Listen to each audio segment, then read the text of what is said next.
matter of fact though, pterodactyl when I'm micro and macro my mind. Why would I try to hide the fact that I'm jacked to be actually naturally high? And I'm that guy with the flashlight, looking back at the track with the black light. How about this, how about that? Pay attention to wax, you're free to see. What up, chumps? Corey Merle here from Central Coast Disc Golf, joined by the one and only, the TD of the tournament, Mr. Nate Heinold. How are you, man? I am just well, Corey. Just awesome to have you guys here. Thanks so much for coming. Tired but well. Absolutely, man. Same here. The few people have been hearing you over on Jomez commentary all weekend, but I'm glad to have you over here for the final round lead card of the 2007 Ledgestone Insurance Open, presented by Discraft. We had a lot of action this week. Josh Anton's built up a bit of a lead, Nate. And the bottom line is, he's 9 ahead of Paul. He's gone out of bounds 3 times. McBeth's gone out of bounds 14 times in 3 rounds. That is the difference right now. Wow, 14 OBs in 3 rounds. I'll tell you what, that's not McBeth yet. And he's still tied for second. Yeah, that's alarming, isn't it? It's shocking. He's putting so well, but he's not getting disc in bounds. Okay, well, hey, we'll see it right here. Hole 1, this is the one where you're looking to get it in bounds. I've broke it down for the people a lot this weekend. What are we looking at, Nate? Just turn the disc over. That's the bottom line. You cannot get to that green. Just get it high enough, turn it over. Don't get too aggressive. Yeah, just like it looks like Anton's doing now. A little low, though. Now, is that a placement shot, or you think he's a little low? No, he's got a tough lie there, but that's actually a great spot to be. It's like one of those accidental, like happy little mistakes, right?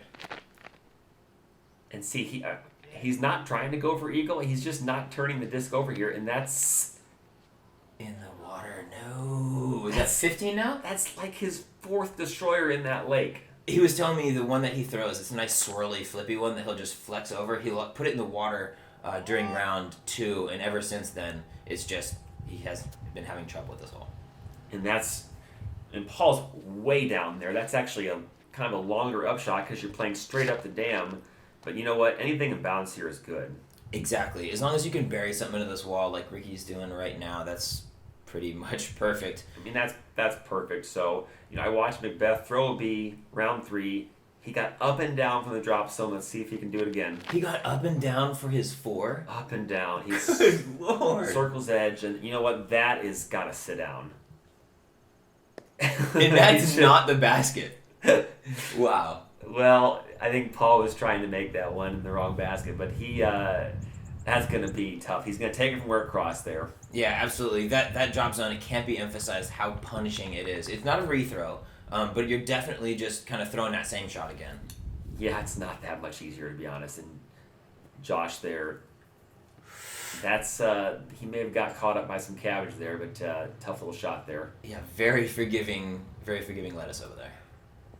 And Ricky just shows how it's done right on top of that basket there. Yeah, definitely expected Paul and Ricky to come out gunning today. Paul clearly came out gunning, unfortunately. Maybe a little too high a caliber on the gun. Yeah, I think this has not been his hole this week.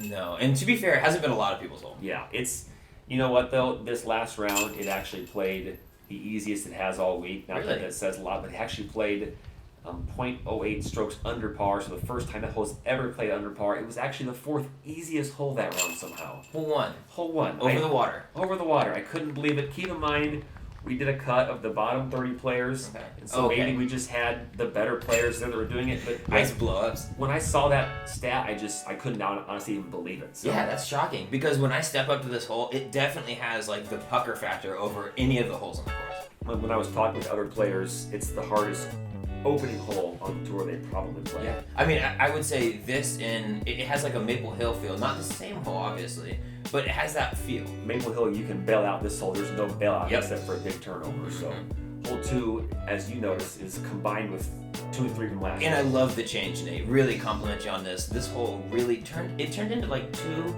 short but must-get holes into one aggressive beast of a hole. And you know what? We see so many different shots here, and this is going to be great. We're going to see a forehand, a roller, and maybe even a backhand on this hole. And to me, that's the mark of a great hole, right? It doesn't force you into throwing any one shot. Oh, Ulibarri just kind of triples That's there. the only problem with the forehand. I threw it actually a couple times designing it, knowing that the forehand would be maybe an aggressive line, but a dangerous line. And that You talk about aggressive. See, Ricky pays the price. A little too aggressive. His roller in rounds, I think 2 and 3, got way down there to the right. And Josh looks like he actually made the correction to straighten it out a little bit. Yeah, we've seen KJ Nybo a couple of rounds here on CCDG pull off just beautiful rollers.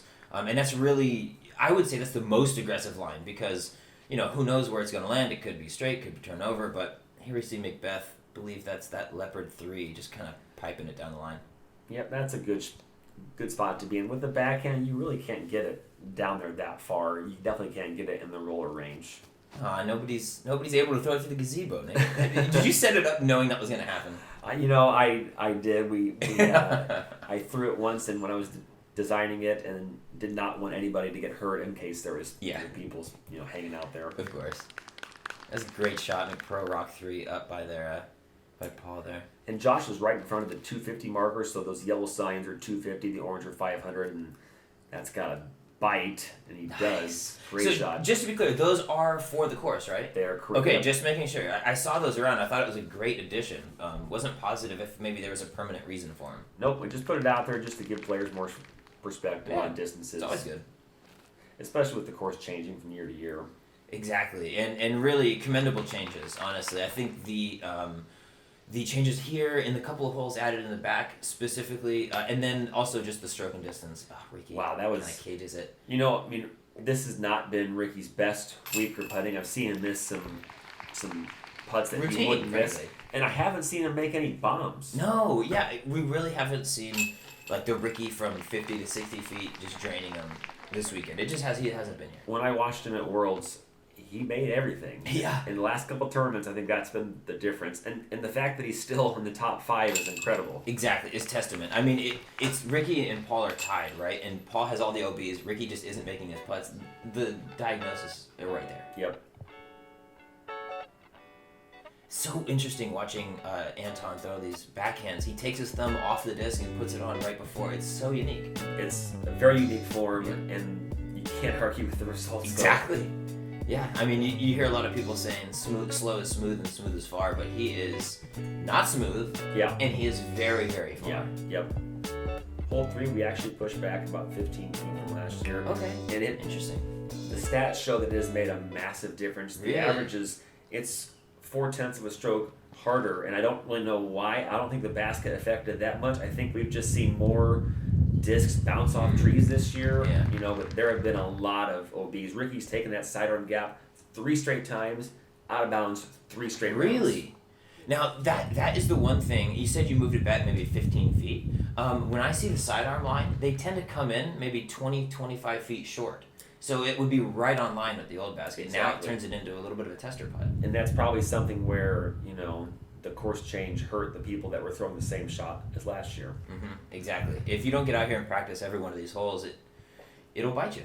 And Ricky makes a decision adjustment from the first 3 rounds and got a little lucky to get all the way through there, and he's putting. Yeah, hard to say it was the right one considering it's so lucky, but hey, you'll take it. Not OB. Ooh, great putt. Oh. That was a little sneaker. That was right in the right side of the bucket. That's a nice putt.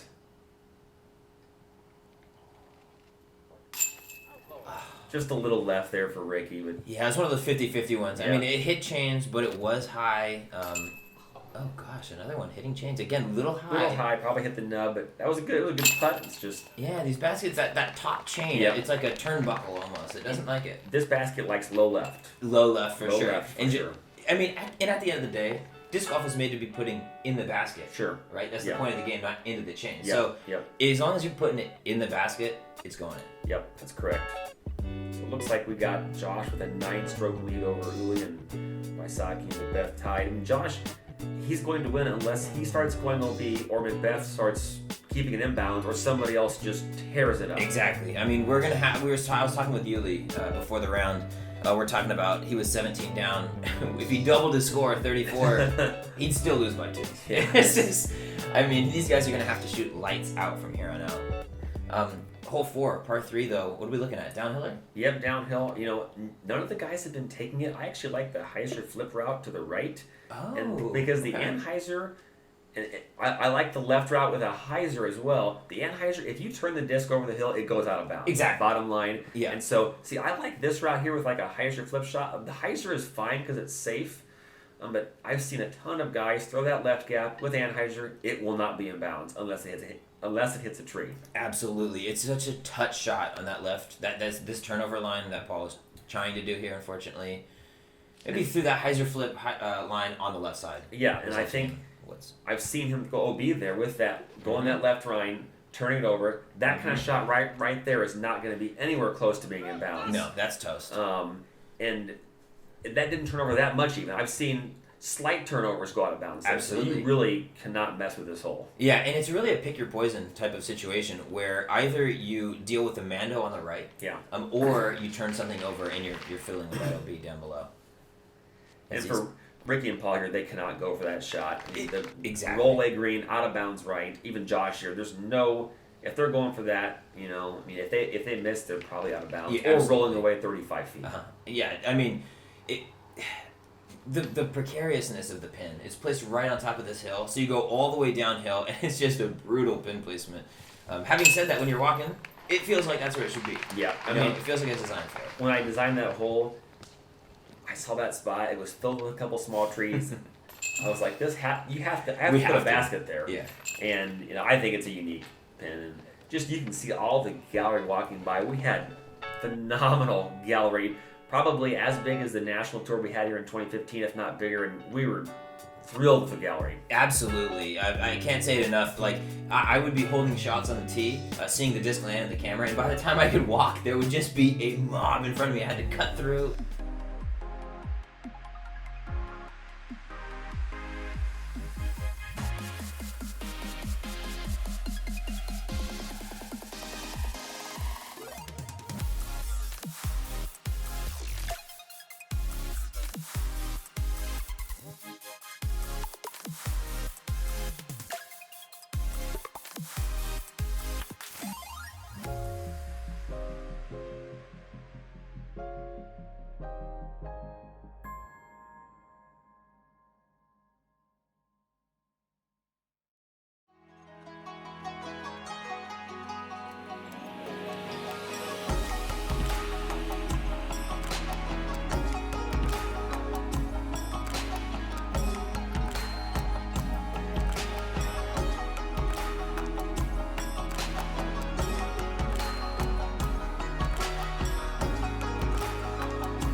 Alrighty, huge thanks to our sponsors, MVP. The tournament brought to you by Discraft, but this media coverage brought to you by MVP. Huge thanks for them. MVP stepping up really in a big way, Nate.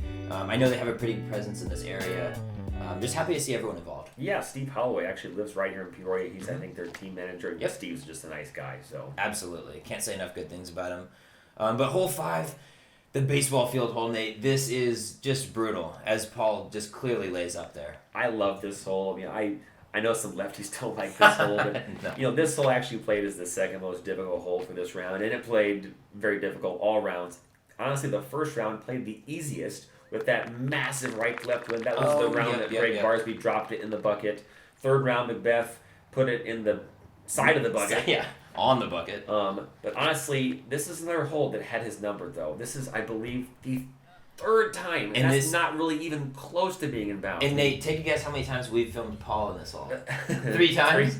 I mean, and I'm not trying to get on Paul here, but the fact that I can't stress enough, the fact that he's in second place and going to OB this many times just shows how good he's probably putting. Exactly, and I believe that will be 16 OB strokes in the tournament after that one right there. So, I mean, I don't know if it's necessarily a 1-to-1 ratio of how many strokes he'd have back, but just wow.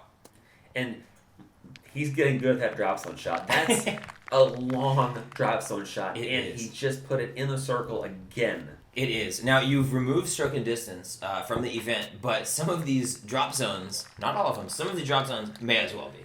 I mean, they're very challenging. Yes. I mean, and you know what?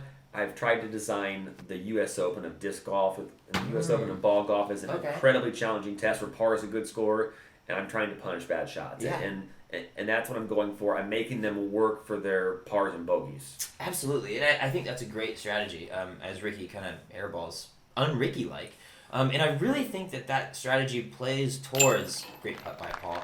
Plays towards Anton's strength. Sure. He isn't going to go out there and overwhelm you with like the 600 feet of distance. Ricky, come on now. That was a 3-putt by Ricky. That's very not Ricky-like. Exactly, and you could say it's attributed to the disc golf pros who are raised baskets, but like we've said, Ricky's stroke just, I don't know, is it quite there? Yeah, and I think he won Worlds again and was super excited, and he's just been a little off last few tournaments, and the bottom line, when Ricky's a little bit off, it's still second, third place, right up there. That's what people have been saying about Paul all year, and all last year, frankly. It's like, oh, he's fallen off. But first and seconds in every tournament is not falling off. That's just not crushing everyone all the time. Sure. Par 4, hole 6, 897 feet. In my mind, I still call it the par 5. Sure. With air quotes. But you've softened it a little bit. Tell us. I made the ropes a little wider, no more stroke and distance. So it is a little bit easier. There's no Mando. There was a Mando 2 years ago when we had the football goals there. But the ropes are wider, but still, this hole played as the most challenging hole all week. For every round, it was the most challenging except for one round. Averaged 4.76 that round, so it would be a very soft par 5. Yes. But there were some birdies this week. There were only 2 yesterday, but there were 7 birdies, I think, the first 3 rounds. But very challenging to make this hole. But the Paul's going to be going for it. Absolutely. And talking with Bobby Music on our card, round 3, we were having a little discussion. He's like, I figured it out. People don't get 3s in this hole. They just take big numbers. Well, yes, that's true. And there is a stroke and distance aspect still. If you're throwing from where Ricky is, going for the basket, and don't cross inbounds, then you're not going to be advancing very far. This is very true. The one thing that I would say is yes, you can still get punished for that shot, but what you don't get punished for is if you make it through the OB and slide out the backside. And that's what I was going for. Exactly. And so, the hole could be, if the hole was 40 feet shorter, you'd probably see more people going for the green, because if you are out of bounds long or just left, you have a short putt. Exactly. But it's 900 feet. Yeah, that can't be emphasized enough. Like, 2 470-foot placement shots is not casual. Now, that is really well played by Ricky. He's only got 45 feet left. That's a great shot. That's a top 5 player in the world. Like, there's the extremely small list of players who are doing that. And you can see the massive gallery, 4 or 5 deep in some spots. And McBeth just took it right over the gallery. That's 35 feet for birdie. Absolutely. Speaking of that gallery, like, I believe the biggest one I've ever been around was this past year's Beaver State Fling, and where it was people just lining the fairways, and this definitely had that same vibe. Sure. Like, each of the holes, you could just see a sea of people going all the way down. Really, kudos to the event staff and event management. Really, you could have very easily gotten out of hand, but Sure. it was well maintained. Everybody was respectful for the most part. It was great. Yeah, we had a couple of things with crowds moving Of around course. and stuff, but I was there, my staff was there to kind of give him a quick yell to be quiet. Ricky! Huge putt by Ricky! When I say he's maybe not putting the best, he says, Yeah. "Nate, you shut up." And I say bury people this. don't take 3s. Wow. Paul's trying to match. And McBeth, and he was just a little short there. And you can really tell that the McBeast mode isn't... We're not seeing vintage McBeast mode, because after Ricky bangs that one, he could not have been more motivated to hit that putt. The bottom line is, if he was 3 or 4 behind Josh, I think he's 10, 11 strokes, 12 strokes. Mm-hmm. He really knows that he can't probably win unless something drastic happens. Yeah. Josh makes a couple of big numbers. But Josh hasn't made a big number all week. Exactly. I mean, he's been playing by far the cleanest golf out there. If you go back and look at the UDisc live results, the hole-by-hole scoring, there is no dark yellow. And that's really what's important out here on this course, because it is all around you, and it'll bite you very quickly. Absolutely. Hole 7, a little shorty though, and again, I love this from a course design aspect. You go from these 2 like comically long hyzer holes to this really techie, touchy, short 260-foot hole. Is that the thought process? Well, I went from the first and second hardest holes to the second easiest hole. So my thought was to give them a little bit of a break, to be honest, just to make them feel better. Yeah, no, exactly, and it kind of in giving them a break, you almost make this hole a little harder, right? Because if it was a series of easy holes, you get in the rhythm of it. But since it's brutal holes followed by a hard hole, it almost gets in your head a little bit. And that's a great drive by Josh. Paul's disc, the first Paul, Uli, he kicked out of bounds there, I believe. Paul Ulibarri. Yeah, he kicked into that river, and that really does come into play if you hit one of those early If you hit early, yeah. Mm-hmm. Great shot there by Paul, leaving himself maybe 20 feet. And there's Uli's disc right there. And that's the problem. This is a must-get birdie. I mean, 2/3 of the field birdie this hole today. Okay. And Paul is going to be taking, at best, a bogey from there. Yeah, exactly.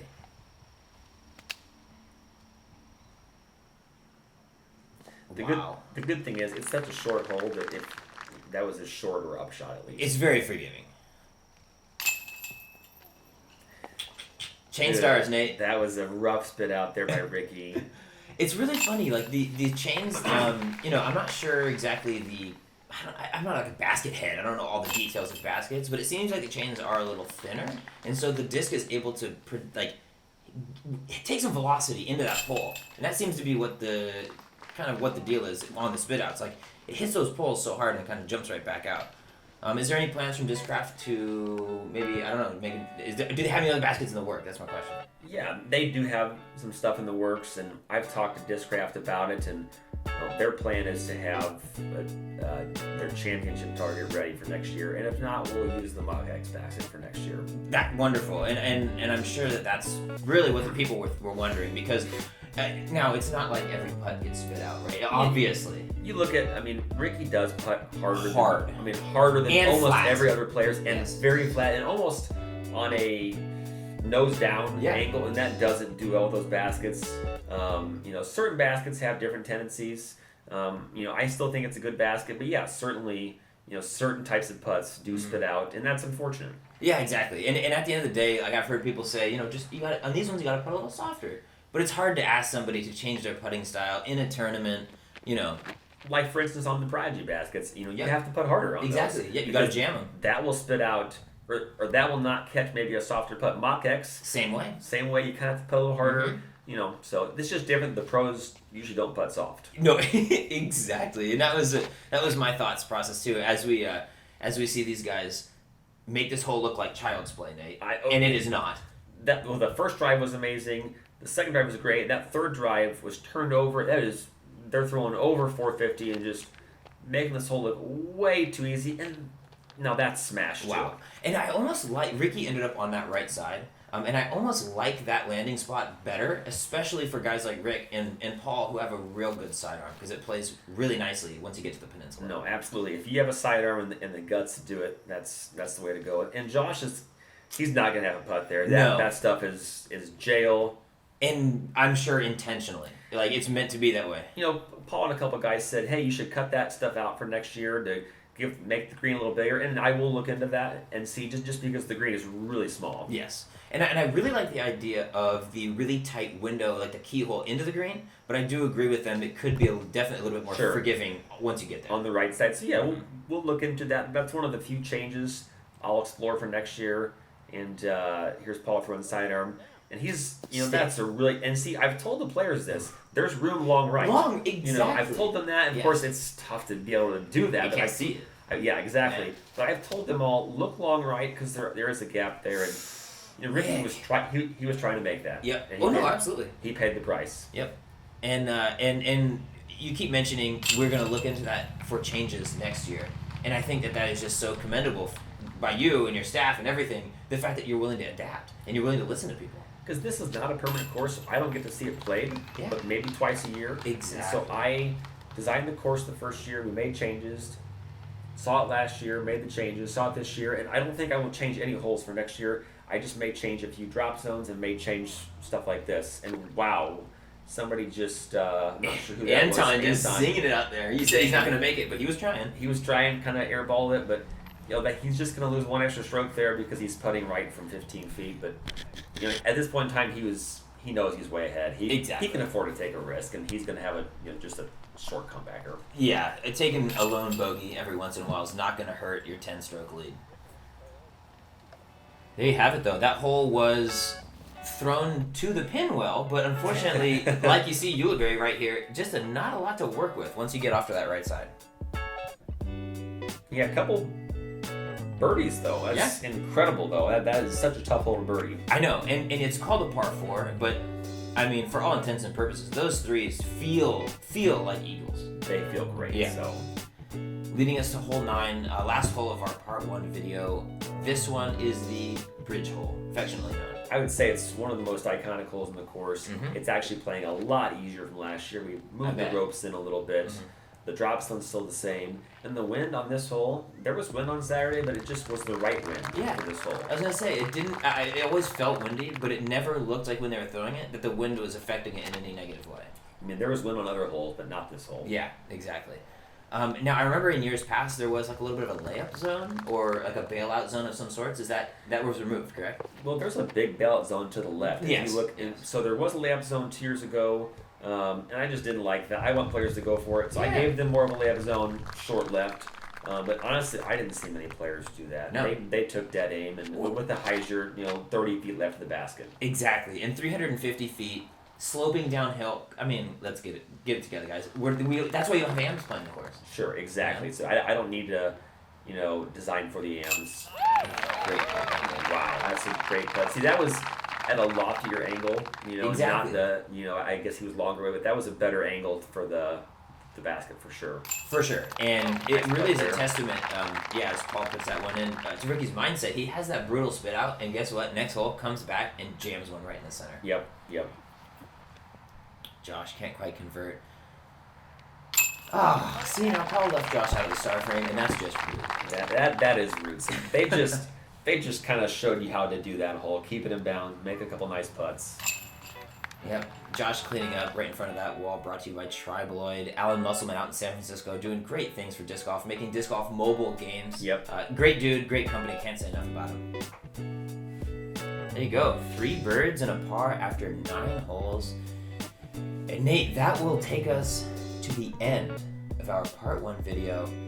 Brought to you by Flyer Disc Golf. They stepped up and were sponsoring our coverage of this. So big shout out to them for helping us get out here to your tournament. And biggest shout out to Disc Golf Pins. If you see here on the screen, my pin is completed. And with our code CCDG, you get 15% off of your disc golf pins. Do you have a disc golf pin, Nate? I need to get one, obviously. You need to get one. They They have a player's pack just for you. I'm going to do that, so. Perfect. Alrighty, folks, so we will be joining you in just a sec with part 2, where you can catch the dramatic conclusion, or maybe the not so dramatic conclusion, of the Ledgestone Insurance